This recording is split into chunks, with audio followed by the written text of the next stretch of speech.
Primer Encuentro Nacional de Investigadores para la Transformación Educativa Venezolana, ponencia María de los Ángeles Rivas Diamonte, el método racional empiricológico en el proceso de investigación, ciencia e innovación, realizado en la Universidad Bolivariana de Venezuela el 29 al 30 de noviembre del 2013, Caracas.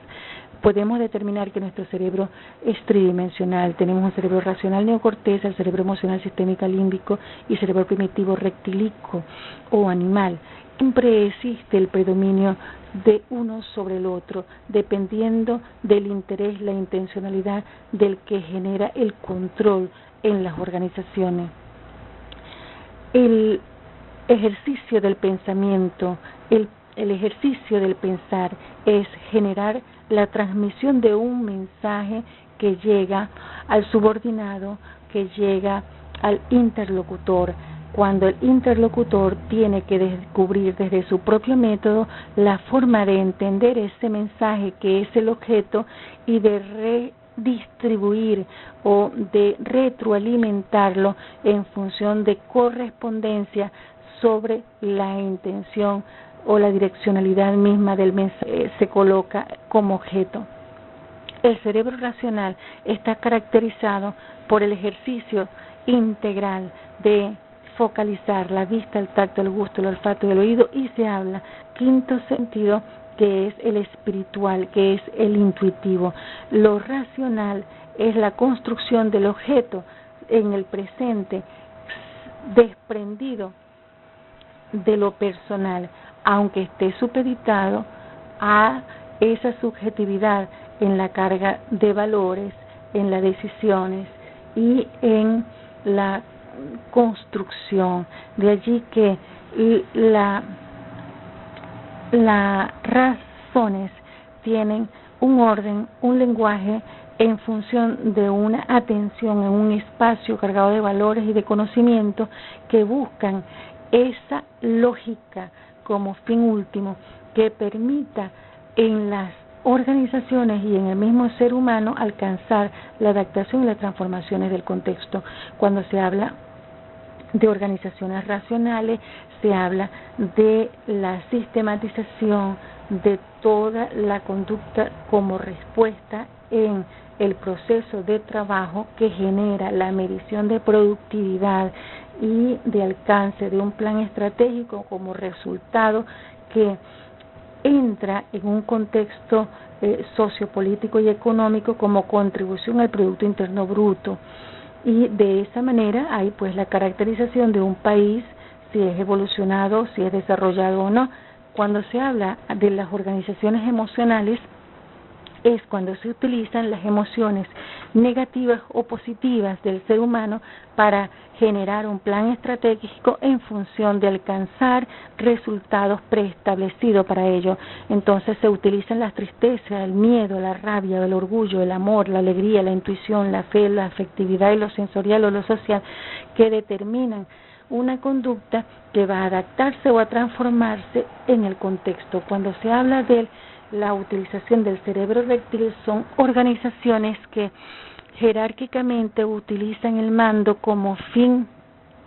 último de pensamiento. Aquí el pensar no es importante, no es necesario, simplemente ejecutar una disposición doctrinaria que permita mantener y restablecer zonas a pocas personas. De allí que entonces se utiliza el instinto, el deseo, la imitación, la repetición, la costumbre, la memorización, los patrones, hábitos y las condicionantes de las necesidades fisiológicas como comportamiento reactivo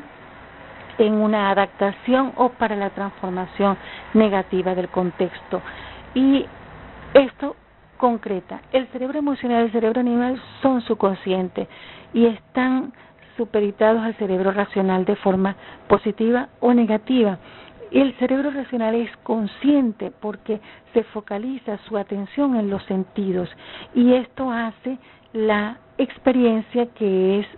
decir que realmente está en la realidad, y que esto permite en una primera aproximación del conocimiento generar una percepción que hace el presente en la construcción del objeto, que puede ser positivo o negativo dependiendo del predominio del cerebro que esté caracterizado allí, y esto se inserta en un paradigma que se es conocimiento científico en el momento. Hay un proceso de adaptación del sujeto. Hay la necesidad que entonces el método de integración del ser utilice para la autodeterminación de la identidad el pensamiento, que es la transmisión del mensaje direccionado al cosujeto, de forma que pueda haber retroalimentación del mensaje y una intencionalidad sujeto a ideas, a objetos estudiados, centrados en el objeto y no en el sujeto, para que pueda haber una evolución del ser social cultural. Se integra entonces las razones, las sensaciones, los sentidos y la dualidad del bien universal para construir el conocer, el hacer y el saber que nos lleve a generar productos y productividad en nuestro país.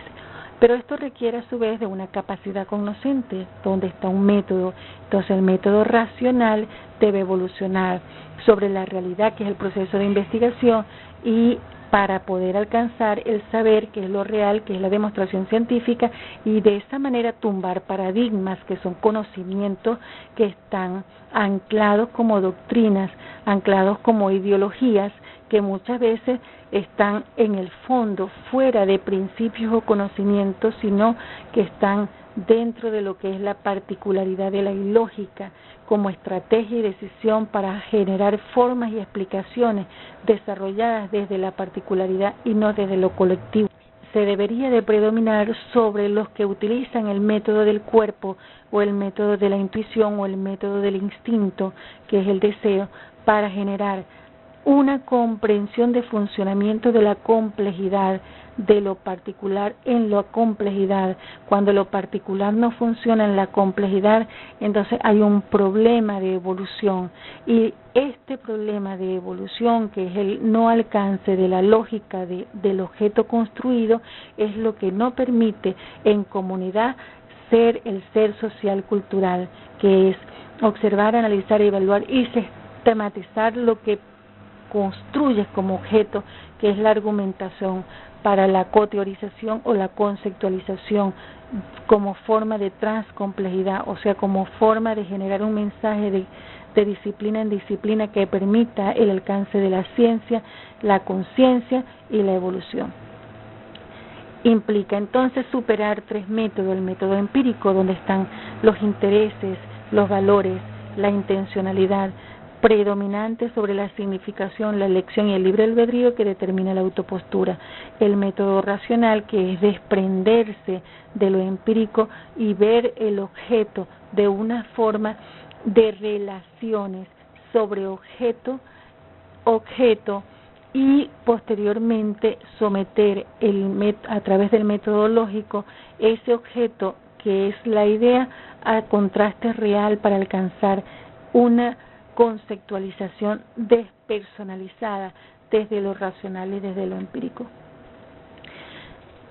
Esta es la teología donde predomina desde sus autoridades la pseudociencia, que es sumergir el sujeto en el subconsciente para subjetivarlo y llevarlo a la ilógica, que es la particularidad de una doctrina, donde genera conflictos, desorden e indefinición como objeto, y no llega realmente a la transformación de las sociedades, porque utilizan recursos de todo lo que es el Estado de Derecho Social sobre la particularidad. Entonces hay que redimensionar el método de la ciencia, que es canalizar las capacidades y las competencias como funcionamiento de desempeño en las instituciones, sobre la base de la unificación del instinto, de la intuición, de lo concreto como objeto, de lo abstracto, que es la conceptual, o sea, definir qué está detrás del objeto concreto, de sistematizarlo, ese objeto como complejo de funcionamiento, sujeto y objeto en el funcionamiento, desprender de allí el interés estratégico ideológico que montan las organizaciones para alcanzar una lógica norma, que es la norma universal, donde todos coexistimos para desarrollarnos. La sobrevivencia en la ciencia no es funcional. El sistema inducido en una filosofía donde la autodeterminación del ser humano es determinante para la codeterminación y para la evolución. Ir contra ello es anclarnos en el subdesarrollo. ¿Por qué? Porque la verdad única no está sujeta a confiabilidad, no es válida, ni es propia para la apropiación del conocimiento universal, porque el fin no es construir, sino destruir. Entonces hay que desprenderse de estas interrogantes para poder generar una verdad universal. El método teleológico es el método que puede contrastar el razonamiento argumentado en la norma y teoría contradisciplinaria y en la realidad, que son los hechos y omisiones circunstanciales que permitan al científico y al investigador ir de lo indefinido a lo definido, y de lo definido a lo abstracto, y de lo abstracto a lo contradisciplinario para obtener la realidad. Y la realidad es que el sujeto sobrevive, existe y desarrolla en el cosujeto, y direccionado del objeto al coobjeto, y direccionado a la cosa que es la comunidad en la cocosa.